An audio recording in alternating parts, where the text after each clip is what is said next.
नमस्कार दोस्तों, मैं doctor Praveen competition classes to the point में आपका स्वागत करता हूं। तो प्यारे बच्चों, हम यहां पर नवोदय विद्यालय और सैनिक स्कूल का जो एंट्रेंस एग्जाम होता है उसके बारे में स्टडी कर रहे थे। और आप लोगों को बता दूं कि मेंटल एप्टीट्यूड मैंने पहले कवर कर रखा है। यहां पर हम मैथ की क्लासेस ले रहे हैं। मैथ के मैंने बहुत सारे लेक्चर रिकॉर्ड करके डाल दिए हैं, आप उनको भी जाकर देख लीजिएगा। उसी कड़ी में आज हमें पढ़ने वाले हैं फ्रैक्शन भिन्न के बारे में। एग्जाम में एक क्वेश्चन पक्का पूछा जाता है, एक से दो क्वेश्चन पूछे जाते हैं। यदि आपके बेसिक कॉन्सेप्ट क्लियर नहीं है तो आप इस क्वेश्चन को गलत करके आओगे। इसीलिए मैथ थोड़ा टफ लगती है बच्चों को जिनका बेस क्लियर नहीं होता है। तो जिन बच्चों का बेस क्लियर नहीं है आप घबराएं नहीं, यहाँ पर हम पूरा बेसिक से पढ़ाएंगे, बेसिक चीजें बताएंगे।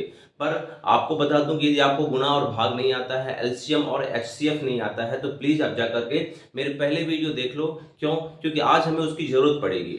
हमें जरूरत पड़ेगी कहने का मतलब है कि आज हम उसका यूज करने वाले हैं। यदि आपको वो चीज पता नहीं होगी तो ये पार्ट आपको समझ में नहीं आएगा। तो प्लीज आप जाकर के वो वीडियो मेरे देख लीजिए, तभी आप इस वीडियो को समझिए ताकि आपके कॉन्सेप्ट जो है ना बिल्कुल क्लियर हो सके। तो चलिए शुरू करते हैं बिना समय गंवाए इस टॉपिक को। देखो बच्चों, आज इसके पहले वाले वीडियो में मैंने एक लेक्चर में एक चीज बताई थी भिन्न के बारे में। भिन्न की बेसिक चीजों के बारे में हमने आपको ऑलरेडी बताया था कि भिन्न क्या होती है। तो बच्चों, भिन्न क्या होता है देखो, ध्यान से देखो। जैसे मान के चलो ए कोई संख्या है और बी संख्या है, ठीक है।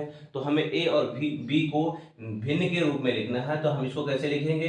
ए बटे बी लिखेंगे, ठीक है। ये बात समझ में आ गई। अच्छा, पी और क्यू कोई संख्याएं हैं, इनको हमें भिन्न के रूप में लिखना है, तो कैसे लिखेंगे?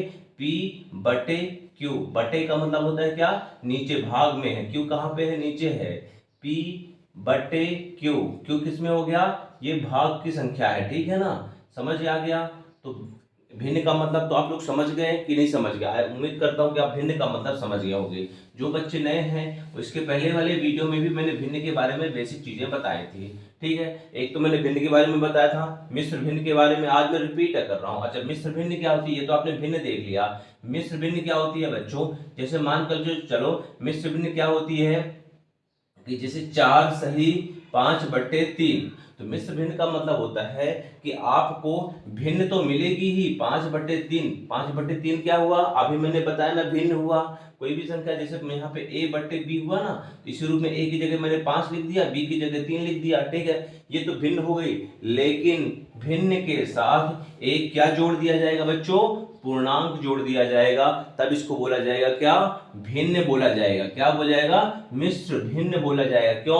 क्योंकि इसमें भिन्न के साथ साथ एक पूर्णांक जोड़ दिया गया है, ठीक है। उम्मीद करता हूं मिश्र भिन्न का मतलब भी आपको समझ में आ गया होगा। अच्छा बच्चों, एक चीज और टर्मिनोलॉजी पूछी जाती है, व्युत्क्रम क्या होता है? व्युत्क्रम, व्युत्क्रम मतलब उल्टा। जैसे कोई संख्या है, मान के चलो a बटे बी, तो आपसे पूछ लिया जाएगा, प्यारे बच्चों बताओ a बटे बी की व्युत्क्रम भिन्न क्या होगी? व्युत्क्रम भिन्न क्या होगी? तो यदि आपसे व्युत्क्रम भिन्न पूछता है, आपको ठीक इसका उल्टा कर देना है। आप इसको इस रूप में भी लिख सकते हो, ठीक है। तो इसको उल्टा कर दोगे तो क्या बन जाएगी?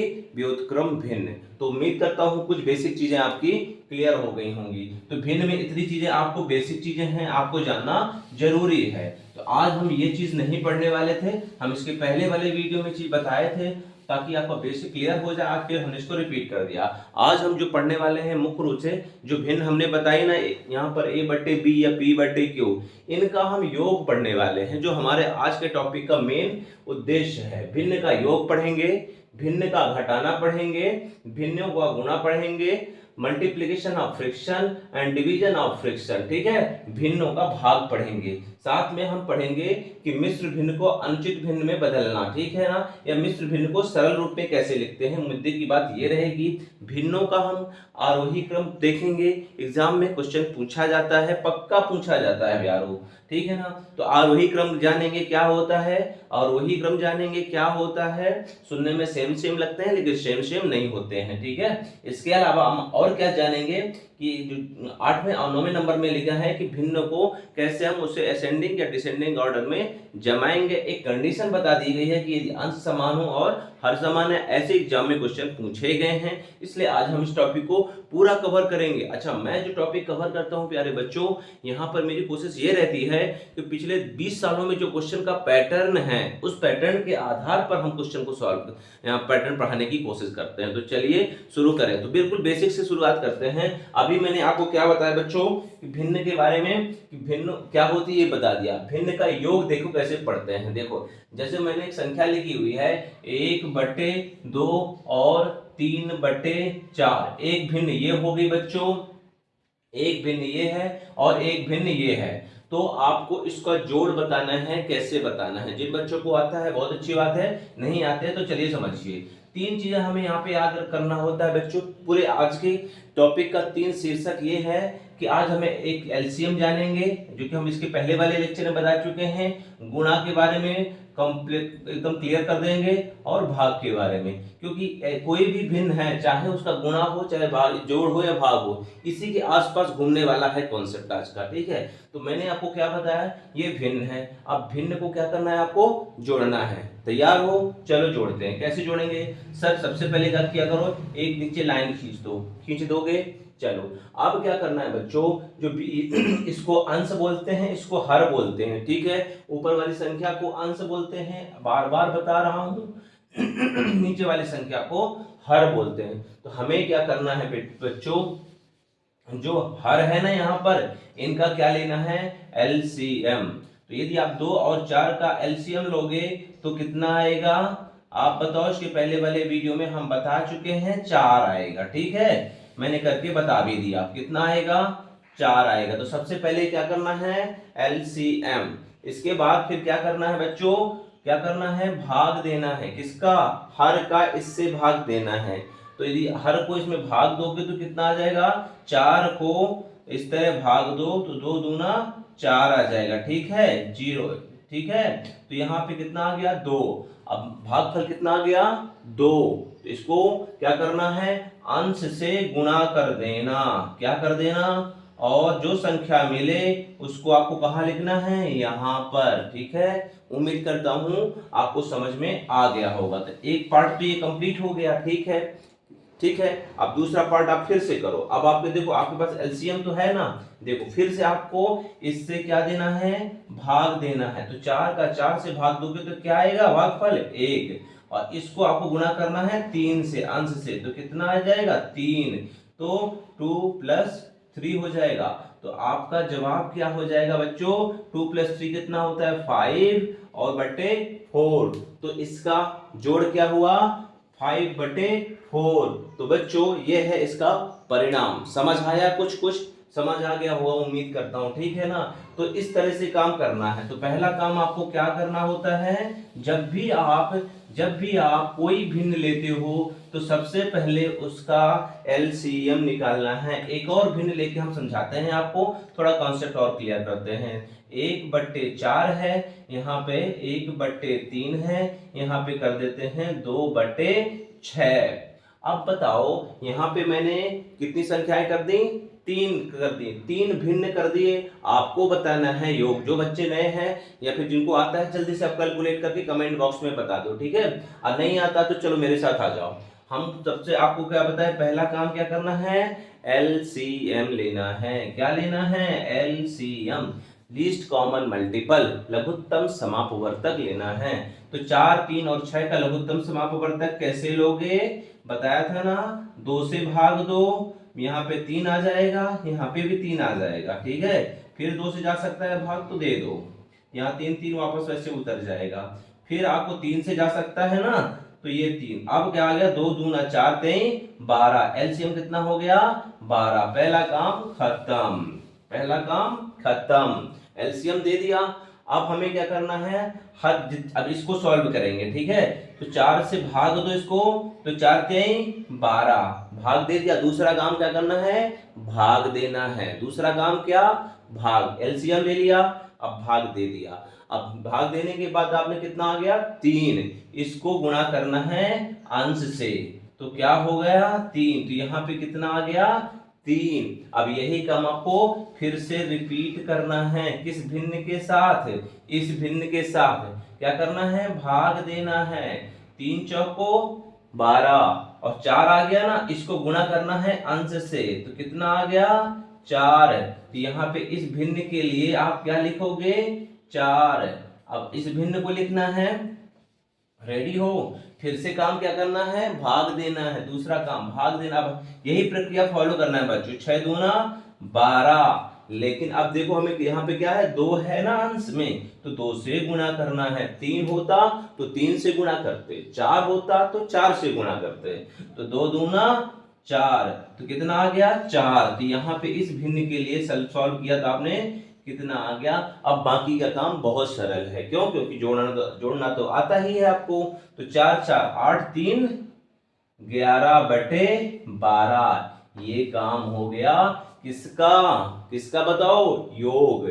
यही प्रक्रिया फॉलो करना है बच्चों। तो भिन्नों का योग मैंने आपको बिल्कुल सरल तरीके से बताया कि पहला काम है एलसीएम लेना है, दूसरा काम है भाग देना है, और जो भागफल है उसको इससे गुणा करके यहाँ पे लिख देना है। 3-4 काम है। उम्मीद करता हूं आपको ये बात समझ में आ गई होगी। तो चलिए और आगे पढ़ते हैं। भिन्नों का घटाना। अब बच्चों भिन्नों के घटाना में कुछ भी नहीं है, सेम कॉन्सेप्ट है, बस वहां घटा देना है। चलो फिर भी उदाहरण से समझ लेते हैं। ये उदाहरण पूछा गया है, बच्चों बताओ 6/7, यहाँ पर 5/6। यहाँ पर हमने क्या लिख दिया, धन की जगह माइनस, ठीक है ना, प्लस की जगह माइनस। तो अब हमें पहला काम क्या करना होता है, आप बताओ पहला काम क्या है, एलसीएम लेना। पहला काम क्या है, पहले तो हमें एलसीएम लिख के नीचे लिख देना है। अच्छा एलसीएम लोगे, देखो एक चीज और ट्रिक भी बता देता हूं आपको। अब देखो दो अलग अलग संख्याएं हैं ना, जब दो अलग अलग संख्याएं हों, मतलब एक भिन्न सॉरी एक सम संख्या एक विषम संख्या, ये कैसी है, विषम संख्या, ये सम संख्या। तो जब ऐसी संख्याएं होती हैं तो उनका जो एलसीएम होता है मल्टीप्लाई में आ जाता है। 6 7 42, सीधे गुणा करके निकाल लिया करो।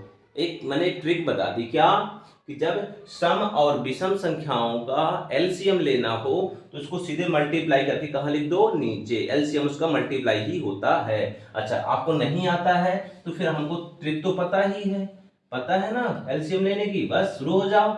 7 3, फिर 3 से भाग दो, यहाँ पे 7 लिखते जाओ, 1 और वापस 7 से भाग देना होगा, तो 6 7 42।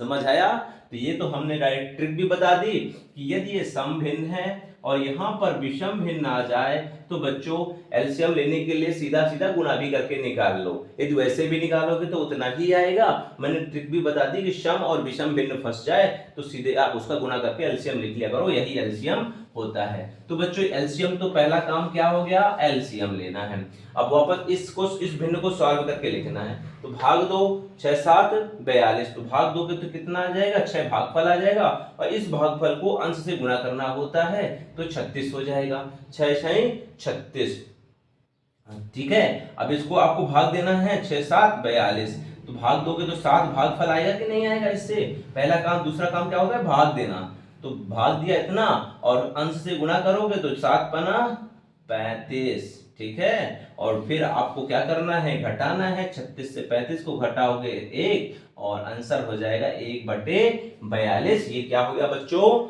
आपका घटाना। तो ये हमने आपका भिन्न का योग भी बता दिया और भिन्न का घटाना भी बता दिया, ठीक है। तो मुद्दे की बात समझ में आ गई ना, क्या क्या करना होता है, समझ आ गया ना, कैसे सॉल्व करना है। अच्छा अब आपको हम आगे बताते हैं भिन्नों का गुणा। क्या बताते हैं, भिन्नों का गुणा। तो प्यारे बच्चों जब भी कोई भिन्न है, जैसे ये देखिए 1/3 और 5/4, तो जब इसको गुणा करोगे तो बिल्कुल दिमाग नहीं लगाना है। क्या दिमाग नहीं लगाना है, तो सर सॉल्व कैसे करेंगे, हम बताते हैं। सॉल्व कैसे करेंगे, 1 को सीधे 5 से गुणा कर दो 5, और 4 को 3 से गुणा कर दोगे तो 12।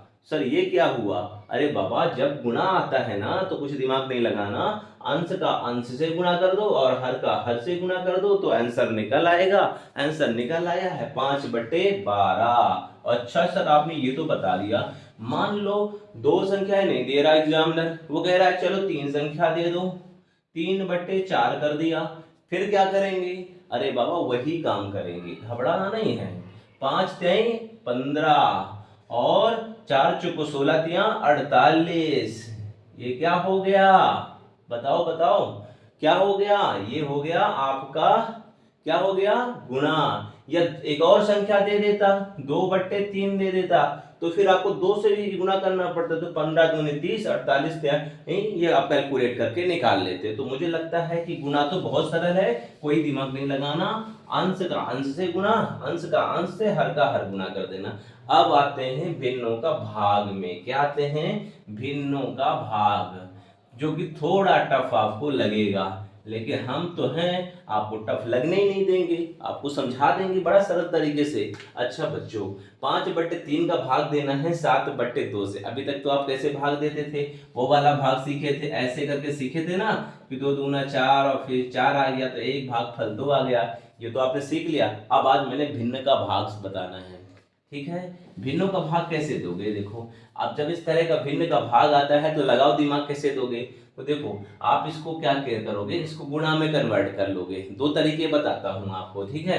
इसको गुणा में कन्वर्ट करोगे, क्या करोगे, गुणा में कन्वर्ट कर लो, फिर आगे की कहानी तो आपको पता ही है। गुणा में ऊपर ऊपर का गुणा, नीचे नीचे का गुणा। अभी मैंने बताया था ना, ऊपर ऊपर का गुणा, नीचे नीचे का गुणा।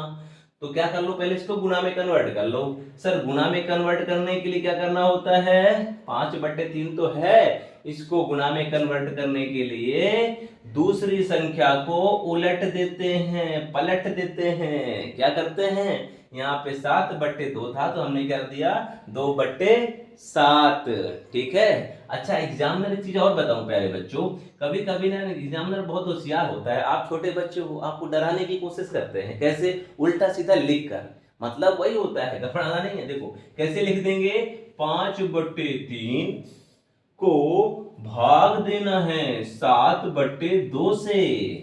अब देखो यही चीज मैंने यहाँ पे कैसे लिख दिया, ऐसे लिख दिया। आप सोचोगे अरे ये क्या लिख दिया, तो नहीं घबराना नहीं है। अब देखो कैसे क्या करना है, इसको इस तरह में 5/3 तो है, ठीक है ना, ये तो है ही है 5/3। अब इन्होंने इसको भाग दिया है ना, तो ये ऊपर चला जाता है, 7 नीचे आ जाता है, मतलब 2/7। और मैंने क्या किया, आपको सीधा बता दिया। मैंने क्या किया, आपको सीधा बता दिया, दिमाग नहीं लगाना। लेकिन जब कभी ऐसा भी देना तो ऐसे ही करना कि ये देखो ऐसे कर दूं मैं, थोड़ा सा इसको और अच्छे से कर दूं, 7/2। तो क्या करना, इस ये 2 है ना 5/3 है, और फिर ये 2 सबसे ऊपर जाएगा 5 के पास, 7 चला जाएगा 3 के पास, ठीक है। तो आप इसको इस तरह से लिख लोगे, सरल रूप में हो जाएगा, ठीक है।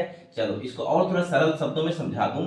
मान लो कोई संख्या a/b है, a/b को भाग देना है p/q से, या p/q से भाग देना है, तो क्या होता है, ये जो सबसे नीचे संख्या चली है ना, वो सबसे ऊपर चली जाती है। कहां चली जाएगी, इसके पास। तो क्या हो जाएगा, a/b तो है ना, अब a/b है तो ये ऊपर चली जाएगी, तो a/q हो जाएगा, और ये चला जाएगा इसके पास, तो q ये हो जाएगा p। इस तरह से भिन्न को आप भाग वाले भिन्न को लिख सकते हो। यही चीज को मैंने यहाँ पे फिर से बता दिया, ठीक है। और अच्छा, इतने में भी दिमाग काम नहीं करे तो बिल्कुल नहीं घबराना। एक चीज तो मैंने अभी अभी आपको क्या बताया कि 5/3 है, गुणा का चिन्ह लगाना, एक संख्या को पलट देना। सर इसको पलट सकते हैं क्या, हाँ कोई भी संख्या पलट दो भाई, कोई फर्क नहीं पड़ता। तो 5/3 को इससे भाग देना है, तो 2 ऊपर चला जाएगा, 7 नीचे, बस इसको गुणा कर लो, 5 दूनी 10 और 3 सते 21, ठीक है। जवाब समझ में आ गया कि नहीं आ गया, आ गया, ठीक है। क्योंकि मैंने अभी गुणा बताया ना, भिन्नों का गुणा, भिन्नों का जब गुणा करेंगे तो ऊपर ऊपर का, नीचे नीचे का गुणा करते हैं, यही होता है प्यारे बच्चों। क्या बताओ, क्या भाग, भिन्नों का भाग। अच्छा एक और संख्या से मैं आपको भाग देके दिलाते हैं। मान लो 1/4 है, क्या है, 1/4 भागे कर देते हैं 3/6। थोड़ा अच्छा क्वेश्चन करा देते हैं आपको, ठीक है ना, थोड़ा कंफ्यूजन करा देते हैं। अब आपको सॉल्व करना है। अच्छा इसको ऐसे भी लिखा जा सकता है कि 1/4 भागे 3/6 इसको ऐसे भी लिखा जा सकता है और ऐसे भी लिखा जा सकता है। दोनों तरह से एग्जामिनर ऐसे भी लिख सकता है आपको डराने के लिए, और सरल शब्दों में इसको ऐसे लिख सकते हैं, भाग होगा, ठीक है, ठीक है। ये बात अब मैंने अभी आपको क्या बताया है कि इसको ऐसा गुणा में कन्वर्ट करने के लिए 1/4 तो है ही है, जब गुणा में कन्वर्ट करते हो तो ये पलट देते हैं, 6 ऊपर चला जाएगा 3 नीचे आ जाएगा। सेम चीज यहाँ पे भी होती है, 1/4 है, अभी मैंने आपको क्या बताया कि 6 सबसे ऊपर चला जाएगा और 3 इसके पास में चला जाएगा, वही चीज तो यहाँ पे भी हुई है। ठीक है, अब इसको सॉल्व करो। अच्छा, सॉल्व करने के लिए एक तरीका ऐसा है कि आप दे दो 6/12 हो जाएगा। अच्छा, आप इसको सरल रूप में भी कन्वर्ट कर सकते हो। कैसे? अब ये तो आपने आंसर निकाल लिया, इसका सरल रूप क्या होगा? देखो बच्चों, 6 से भाग दोगे तो 6 एकम 6, 6 दूना 12। तो आपका एग्जाम में 1/2 आंसर भी लिखा मिल सकता है। हो सकता है 6/12 ना लिखें, वो थोड़ा सा आपको और चेक कर लें क्या आपका भिन्न और कितना सरल तरीके से लिख पाते हो कि नहीं। तो आंसर क्या हो जाएगा? 1/2। समझ आ गया ना? ठीक है। अच्छा, इसको यहाँ पे थोड़ा मैंने ये तो बता दिया आपको 6/12। ठीक है, ठीक है कि नहीं है? ठीक है सर, समझ में आ गया। अच्छा, इसको आप यहीं पे भी भाग दे सकते थे, 3 दूना 6 और 6 को काटोगे तो 2 दूना 4, तो क्या बचा? 1/2। ठीक है, वही यहां से भी निकाल लोगे, 6 एकम 6, 6 दूना 12। तो हम क्या है, मैथ को थोड़ा सरल रूप को काट काट के बताने की कोशिश कर रहे हैं ताकि थोड़ा आपका दिमाग भी चलने लगे। तो अब कुछ समझ नहीं आता तो आप सीधा रूल फॉलो करिए।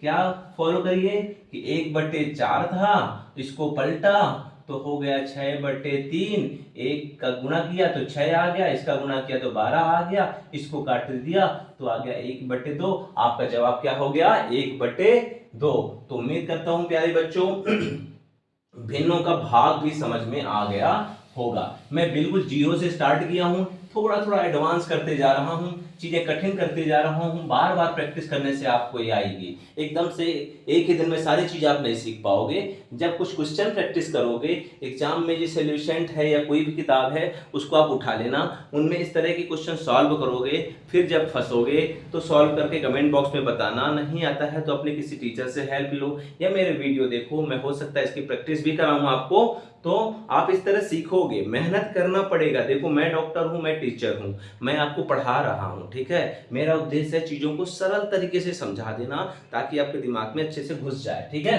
तो चलो एक क्वेश्चन और थोड़ा सा मैं आपको और चीजें बताता हूं। एक क्वेश्चन एग्जाम में ऐसा भी पूछा जाता है प्यारे बच्चों, सरल कि भिन्नों का एक ऐसा पूछा जाता है कि मान के चलो मेरे पास क्या है, 20 किताबें हैं। कितनी है? 20 किताबें हैं। कितनी किताबें बच्चों? 20।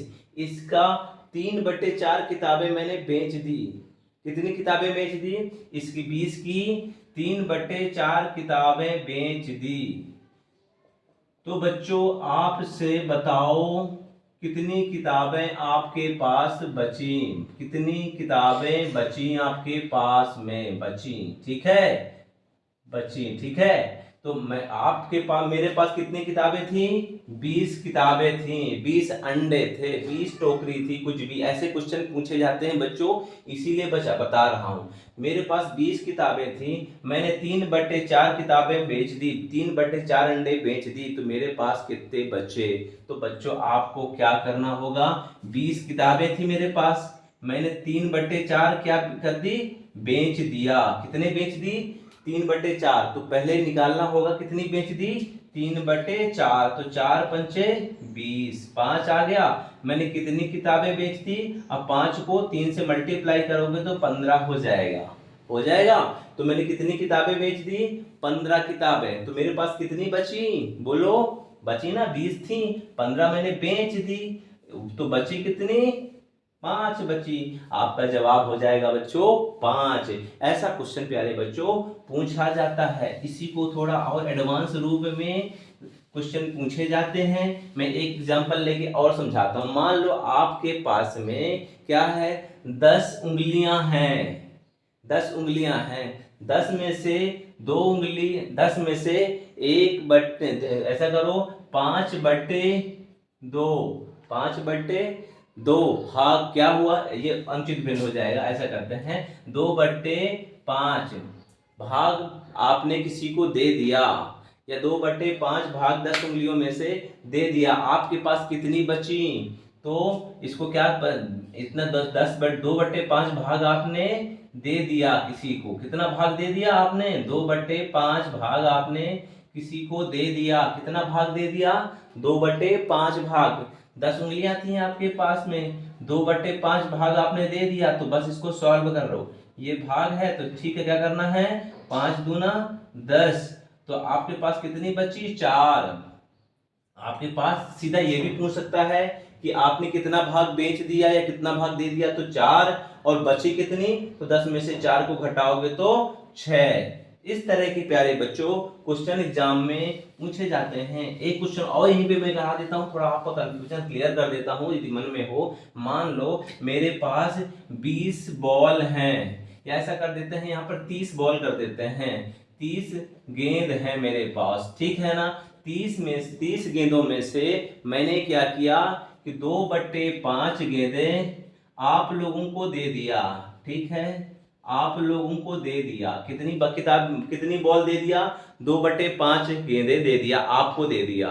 तो बताओ आपको मैंने कितनी दी, बताओ। मैंने 30 बॉल थी मेरे पास और मैंने आपको कितनी दे दी, 2/5 भाग दे दिया, ठीक है। इसको मल्टीप्लाई सॉल्व करो तो 5 6 का 30, 6 दूना 12। इसका मतलब क्या हुआ कि मैंने आप लोगों को कितनी बॉल दे दी, 12 बॉल दे दी, ठीक है। समझ आया, कितनी बॉल दे दी, 2/5 बॉल देने का मतलब है जब उसको सॉल्व करोगे तो 12 बॉल दे दी। तो सर एग्जाम में ये भी पूछ सकता है कि मेरे पास कितनी बची, और बताओ। तो मेरे पास 30 बॉल दी तो मैंने आपको 12 दे दी, तो कितनी बची मेरे पास, 18। दोनों क्वेश्चन पूछे जा सकते हैं कि मैंने आपको कितनी दे दी, 12, और मेरे पास कितनी बची, 30 में से घटाओगे 12 तो 18। दोनों ऑप्शन एग्जाम में पूछ सकता है एग्जामिनर। इस तरह के क्वेश्चन प्यारे बच्चों पूछे जाते हैं। आपको थोड़ा मैंने यहाँ पर यहीं पे समझाने की कोशिश करी भिन्नों के डिवीजन वाले भाग में। अच्छा बच्चों, मिश्र भिन्न को अनुचित भिन्न में बदलना, मिश्र भिन्न को सरल भिन्न में बदलना। देखो मिश्र भिन्न को सरल भिन्न में बदलने का मतलब है कोई भिन्न है 4 सही 2/3 कर लो, ठीक है ना। इसको आपको क्या बदलना है, सरल रूप में बदलना है। जब इसको सरल रूप में बदलना है, हालांकि मैंने अब इसके पहले भी बताया है बात, ठीक है ना, इसके पहले भी बता दिया हूँ, यहाँ पे अलग से भी बता देता हूँ। जब आपको इसको अलग सरल भिन्न में बदलना है तो क्या करना होता है बच्चों, ऐसा किया करो, ऐसे करते हैं, इसमें 3 को 4 से गुणा करते हैं, 3 गुणे 4, और 2 से जोड़ देते हैं, और भाग में ये कर लेते हैं, 3 चौक 12, 2 14/3 हो जाएगा, ठीक है। क्या समझ में आया कि जब आपको मिश्र भिन्न है, कोई मिश्र भिन्न दे दी गई, मान के चलो 5 सही 3/4 है, ठीक है, 3/4 है। इसको आपको सरल भिन्न में बदलना है। सरल भिन्न में बदलने के लिए बच्चों इसको क्या करना होता है, इससे गुणा करना होता है, इसमें इसको जोड़ना होता है।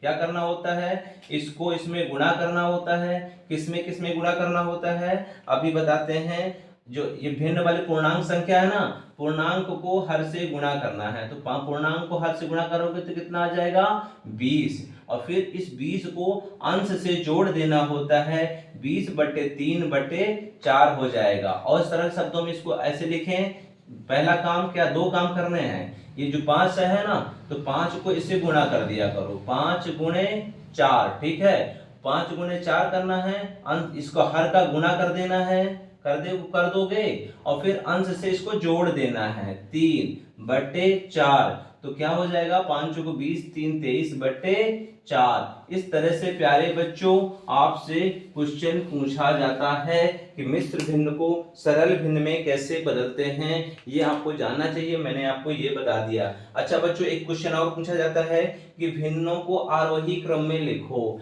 भिन्नों को आरोही क्रम का मतलब जान लो, एग्जाम में बहुत पूछा जाता है प्यारे बच्चों, बहुत पूछा जाता है क्वेश्चन।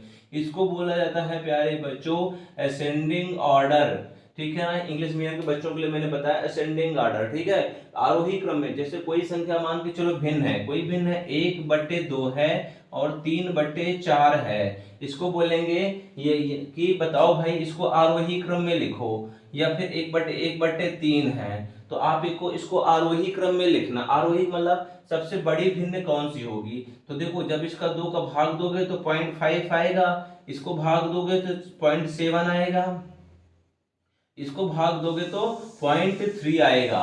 तो इनमें सबसे बड़ी संख्या क्या होगी बताओ, बताओ कौन सी सबसे बड़ी संख्या है, 0.7 बड़ी होगी।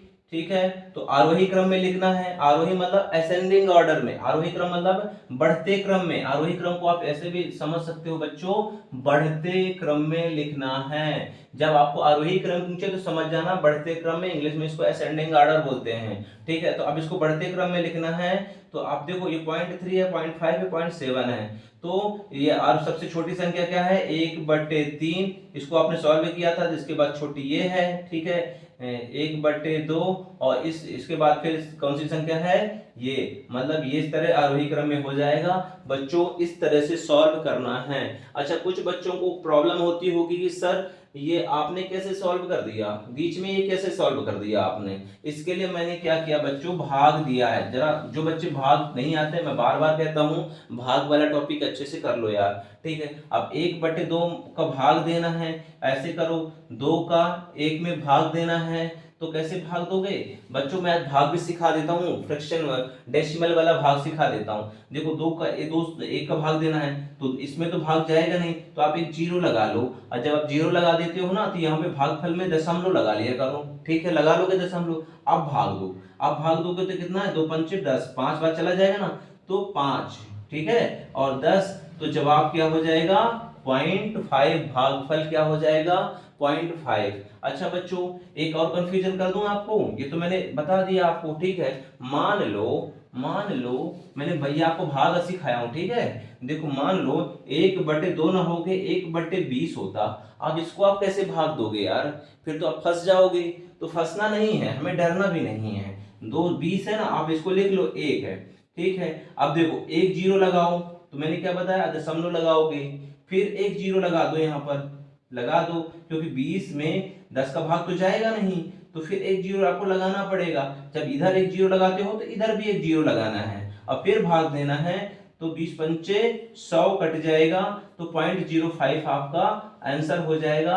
इस तरह से भाग निकालते हैं, किसका, आपको दशमलव वाला भाग। ठीक है, तो मैंने आपको बताया, अब आपने भाग निकाल लिया, जब इनका भाग निकाल लिया तो फिर आपने देखा कौन सी बड़ी है कौन सी छोटी, और उनको उसी क्रम में अरेंज कर देना। ये तो हुआ प्यारे बच्चों आरोही क्रम। ठीक है, इसी तरह से बच्चों पूछा जाता है भिन्नों को अवरोही क्रम में कैसे लिखें।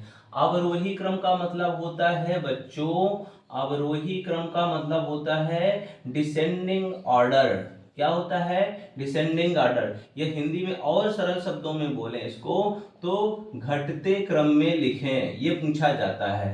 कोई संख्या पूछी जाएगी घटते क्रम में लिखने के लिए, मान के चलो जैसे यही संख्या थी, मैंने अभी 1/2 लिखा था, यहाँ पर 3/4 लिखा था, और क्या लिखा था, मान के चलो कि यहाँ पे ऐसे कर देते हैं 3/4 और 1/3 कर देते हैं। ठीक है, अब अपन ने जब इसको सॉल्व करेंगे तो क्या आ जाएगा, 2 का भाग दोगे तो 2 पंचे 10 हो जाएगा, इसमें आ जाएगा लगभग 7 आएगा, है ना। तो कैसे आएगा 7, देखो भाग दोगे तो कटेगा तो नहीं, यहाँ एक जीरो लगाओ, यहाँ दशमलव लगाओ, जब इसको दशमलव अभी कट जाएगा, 4 सत्ते 28 हो जाएगा, 2 हो जाएगा। अब आप 10 में से 8 चले गए, 2 हो जाएगा, 0 हो जाएगा, और फिर आप इसको कर यहाँ पे 7 हो जाएगा। ठीक है, यहाँ पे 4 सत्ते 28 हो जाएगा। ठीक है, और फिर इसको भाग दोगे तो 4 पंचे 20, तो इसका जवाब क्या हो जाएगा 0.75। इसी तरह से इसको आप भाग दोगे तो 0.3 आ जाएगा। अब ये तो आपने क्या क्यों ऐसा निकाला, ताकि आपको समझ में आए कि कौन सी भिन्न बड़ी है। अब आपने इतना इसको आपने सरल रूप में लिख लिया भाग दे करके। अब बताओ 0.5 बड़ा है कि 0.7 बड़ा है कि 0.3 बड़ा है, बताओ। तो सबसे बड़ी कौन सी है, 3.7। हमें लिखना है घटते क्रम में, कैसे लिखना है, और वही क्रम में। तो सबसे बड़ी क्या है 0.7, 0.75 सबसे बड़ी है, 0.5 फिर बड़ी है, फिर 0.3। अब 0.75 का मतलब हुआ भिन्न के रूप में 3/4। हमने भिन्न को तो सॉल्व किया है, इसका मतलब 1/2 और इसका मतलब 1/3। तो जवाब आपका प्यारे बच्चों ऐसे हो जाएगा। इसीलिए मैंने आज भिन्न का जो टॉपिक है ना बिल्कुल जीरो से स्टार्ट किया है और धीरे धीरे बढ़ रहा हूं, ताकि आपकी चीजें एकदम क्लियर हो जाएं। ठीक है, ये मैंने आपको भिन्नों का अवरोही क्रम भी पढ़ा दिया। चलो, एक क्वेश्चन पूछा जाता है बच्चों, यदि अंश समान है तो छोटे हर वाली संख्या सबसे बड़ी होगी। एग्जाम में ये सीधा क्वेश्चन पूछा गया बच्चों, मैंने इसलिए क्वेश्चन ही उठा लिया। ठीक है, एक ये अब देखो, अब आप मैं इस क्वेश्चन को इसलिए करा रहा हूं बच्चों, क्या इसलिए करा रहा हूँ ताकि आपको थोड़ा सा कंफ्यूजन हो जाए। मैं आपको हर टाइप की क्वेश्चन करा रहा हूँ 17/25। अब देखो, आप इसको सॉल्व करोगे तो बहुत कठिन है सॉल्व करना कि नहीं है? बहुत कठिन है भाग देना यार, एग्जाम में इतना समय तो रहता नहीं हमारे पास। तो बच्चों, ये ऐसे क्वेश्चन पूछे जाते हैं और एग्जामिनर आपसे हमेशा ऐसे क्वेश्चन पूछता है बच्चों जो एकदम सरल हो लेकिन देखने में बड़ा बेकार लगे, बड़ा कठिन लगे, ये ऐसे ही क्वेश्चन है। अब इसको सॉल्व करोगे तो बहुत कठिन है, लेकिन एक चीज याद रखना, जब भी अंश समान हो, देखो अंश ऊपर वाली संख्या होती है ना 17 17 17 17, तो यदि हमने लिखा यदि अंश समान हो तो छोटे हर वाली संख्या सबसे बड़ी होती है। यहाँ पे देखो हर क्या है, सबसे छोटा 21 है, तो ये संख्या क्या होगी, सबसे बड़ी होगी, ये याद रखना है। आप सॉल्व भी करोगे तो निकाल लोगे, लेकिन सरल याद रखो। क्यों बड़ी होगी? क्योंकि इनमें भाग दोगे तो छोटा होता चला जाएगा ना। देखो यहाँ बड़ा है, इससे भाग दोगे तो कम निकलेगा, फिर इसका भी भाग दोगे तो यहाँ तो 25 है, तो सबसे बड़ी संख्या क्या हो जाएगी, 21।